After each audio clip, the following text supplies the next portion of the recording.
দেখো এই ঠাকুরটা কিন্তু বিদেশ যাচ্ছে, কোথায় যাচ্ছে সেটা। এখানে একটা স্টুডিও দেখতে পেলাম যেখানে দেখো মায়ের কিন্তু গয়নার কাজটা পুরোটাই কিন্তু মাটি দিয়ে করা হয়েছে।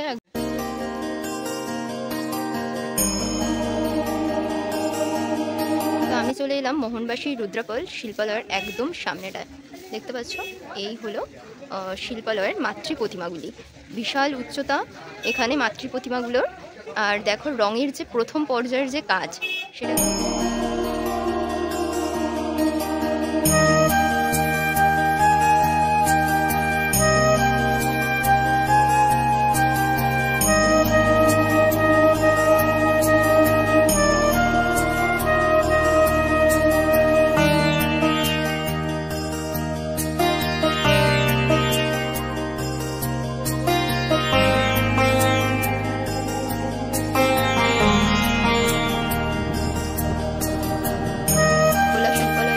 ছোট ছোট ফ্রেমের মধ্যে দুর্গা ঠাকুর পাওয়া যাচ্ছে। এছাড়া যে সোলার।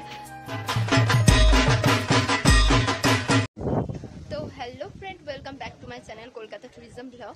এখন কিন্তু আমি চলে এসেছি কলকাতার কুমারটুলিতে। কিন্তু আর মাত্র 2 মাস বাকি। তো 2 মাস আগের কুমারটুলির প্রস্তুতি কত দূর বা কত দূর কাজ এগুলো সেটাই কিন্তু আজ আমাদেরকে পুরো কুমারটুলিটা ঘুরে ঘুরে দেখাবো। তো চলো পুরো ভিডিওটা দেখতে থাকো আমার সাথে। তো এই হলো বাগবাজার স্টেশন, আমরা নেমে গেলাম স্টেশনের কাছেই 2 নম্বর প্ল্যাটফর্মে। তো এখান থেকে হেঁটে কুমারটুলি কিন্তু মাত্র 5 মিনিটের রাস্তা। এই হলো রেলওয়ে ট্রেক, আর এর পাশেই দেখো এখান থেকে কিন্তু কুমারটুলি শুরু হয়ে যাচ্ছে। এদিকে দেখো খড় বাঁধার কাজ চলছে, আর এই যে ত্রিপল দিয়ে ঘেরা আছে এই সম্পূর্ণটা কিন্তু একটা কুমারটুলি। তো আমি রেলওয়ে সাইড দিয়ে প্রবেশ করছি। তো ঢুকেই দেখতে পেলাম এখানে একটা রেডিমেড দুর্গা, মানে এখানে রেডি আছে পুরো ঠাকুরটাই। এখানে প্লাস্টিক দিয়ে কিন্তু মোড়ানো আছে। 2টো দুর্গা ঠাকুর, 2টো না 3টে দুর্গা ঠাকুর, ছোট ছোট, খুবই সুন্দর। মায়ের যে লুকটা সেটা কিন্তু খুবই সুন্দর, একচালার ঠাকুর। তো ছোট ছোট বাড়ির যে পুজো হয় সেই পুজোতে কিন্তু এই ঠাকুরগুলোকে নিয়ে যাওয়া হয়। তো দেখতে পাচ্ছ এই ছোট ঠাকুরগুলো কিন্তু 11,000 বলছে, আর এইটা হচ্ছে 5,000। তো এইটা রয়েছে 15,000 হয়তো সামথিং এরকম কিছু হয়তো দাম হবে। তো দেখতে পাচ্ছ এরকম ঠাকুর কিন্তু এখানে ছোট ছোট ঠাকুরও পাওয়া যাচ্ছে। আর এই সামনে দেখো সিংহের মাথার উপরে রয়েছে গণেশ ঠাকুর, ছোট ছোট গণেশ ঠাকুরও কিন্তু এখানে পাওয়া যাচ্ছে, যেগুলো একদম তৈরি করা, পুরো সম্পূর্ণ তৈরি করা কিন্তু তোমরা এখান থেকে এখনই পেয়ে যাবে। যারা গণেশ ঠাকুর কিনতে আসছো তারা কিন্তু এখনই গণেশ ঠাকুরের মূর্তিও কিন্তু মানে একদম কমপ্লিট লুকটা পেয়ে যাচ্ছ। দেখো এই ঠাকুরটা কিন্তু বিদেশ যাচ্ছে, কোথায় যাচ্ছে সেটা কিন্তু বলা যাচ্ছে না যে কোথায় যাচ্ছে, কিন্তু এটা কিন্তু ফাইবারের ঠাকুর, বিদেশে যাচ্ছে। তো প্রায় সাজসজ্জা কিন্তু একদম কমপ্লিট, গয়নার লুক থেকে শুরু করে শাড়ির লুক পুরোটাই কমপ্লিট। দাদা কিন্তু এই পেছনের দিকে যে চালচিত্রের যে পোস্টারগুলো হয় সেগুলো লাগাচ্ছে। এদিকে দেখো লক্ষ্মী গণেশ, লক্ষ্মী গণেশেরও কিন্তু কাজ একদম ফিনিশ।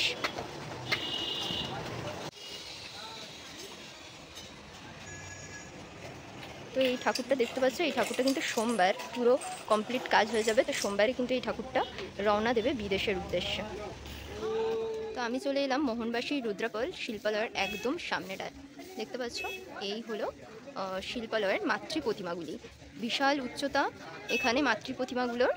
আর দেখো রঙের যে প্রথম পর্যায়ের যে কাজ সেটা কিন্তু অলরেডি শুরু হয়ে গেছে। এক্সক্লুসিভ লুক তোমাদের কিন্তু দেখাতে পাচ্ছি রঙের কাজের।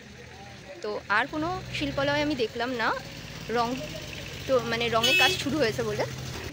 তো মোহনবাসী রুদ্রপালের শিল্পালয়েই কিন্তু প্রথম রঙের কাজ শুরু আমি দেখলাম অনেক আগেই, 2 মাস আগেই কিন্তু রঙের কাজ শুরু হয়ে গেছে দেখতে পাচ্ছি।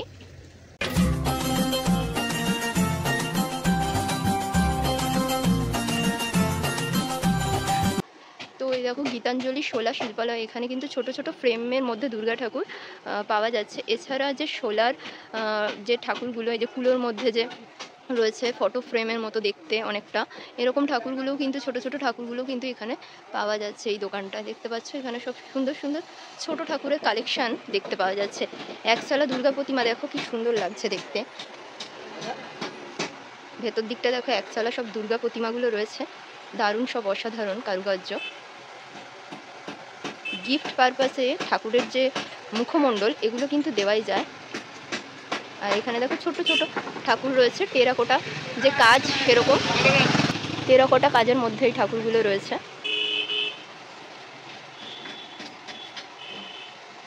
পরবর্তী শিল্পালয় যেটি চলে এলাম সেটি হলো কৃষ্ণপাল অ্যান্ড সন্সের শিল্পালয়। এখানেও কিন্তু দুর্দান্ত মাতৃ প্রতিমা যেগুলো তোমরা দেখতে পাচ্ছ খুবই সুন্দরভাবে কিন্তু গড়ে উঠছে। আর এখানে প্রত্যেকটা শিল্পালয়ে কিন্তু এখন তোড়জোড় সহকারে কিন্তু কাজ চলছে। আর কিছুদিন পরেই রঙের কাজ শুরু হয়ে যাবে, সেই রঙের কাজের ছোঁয়াও কিন্তু আমি তোমাদেরকে দেখাবো। প্রত্যেকটা ঠাকুর অর্ডার দেওয়া হয়ে গেছে। এই যে কাগজগুলো মায়ের গায়ে ঝুলছে সেগুলো মানেই কিন্তু প্রত্যেকটা ঠাকুর অর্ডার দেওয়া হয়ে গেছে। তো এখন দেখো কিছু কিছু শিল্পালয়ে কিন্তু এই যে কাদা মাটির সবে সবে প্রলেপ পড়ছে সেটাই কিন্তু তোমাদের দেখাচ্ছি। আর একটা সুন্দর যে মাটির গন্ধ পাওয়া যাচ্ছে কুমারটুলির থেকে, সেটা কিন্তু খুবই সুন্দর লাগছে। তো এরপর চলে এলাম কালীচরণ পালের যে শিল্পালয় সেখানে। এখানেও কিন্তু প্রত্যেকটা ঠাকুর সুন্দরভাবে মাটির কাজ দিয়ে, গয়নার কাজ সমস্তটাই মাটি। আর এখানে একটা সুন্দর মায়ের মুখমণ্ডল তৈরি করা হচ্ছে দেখলাম। তো দেখতে পাচ্ছ এখানে কিন্তু মায়ের মাথা বসানোর কাজ চলছে, মাটির কাজটা চলছে সবে সবে। উপরের দিকে দেখো কত মায়ের মুখমণ্ডল তৈরি করে রাখা রয়েছে। এখানে কাকুর দেখো ফোন নম্বরও দেওয়া রয়েছে। তোমরা যদি এখানকার কাকুর সাথে মানে যোগাযোগ করতে চাও, এখান থেকে যদি দুর্গা ঠাকুর নিতে চাও তো এখানে কিন্তু আসতেই পারো। আর সামনেই রয়েছে গণেশ পুজো, এখানে কিন্তু গণেশ ঠাকুরও তৈরি হচ্ছে। তো মোটামুটি অনেকগুলো স্টুডিওর মাতৃ প্রতিমা তোমাদেরকে দেখিয়ে দিলাম। সবগুলো মাটির কাজ অলমোস্ট কমপ্লিট হয়ে গেছে। এর পরবর্তী যে ভিডিওটি আসবে সেটি কিন্তু রং করার উপরে যে ভিডিওটি সেটি কিন্তু আসবে। কুমারটুলিতে অলরেডি মোহনবাসী রুদ্রপালের যে স্টুডিও আছে সেখানে রঙের ছোঁয়া পড়ে গেছে। তো বাকি স্টুডিওগুলোতে কীরকম কি মাতৃ প্রতিমা হচ্ছে সেটা তোমাদের দেখিয়ে দিলাম। তো কেমন লাগলো ভিডিওটি অবশ্যই কিন্তু কমেন্ট করে জানাতে ভুলো না। তো দেখা হচ্ছে পরবর্তী আরও একটি ভিডিওতে। ততক্ষণ ভালো থেকো, সুস্থ থেকো। আজকের জন্য টাটা।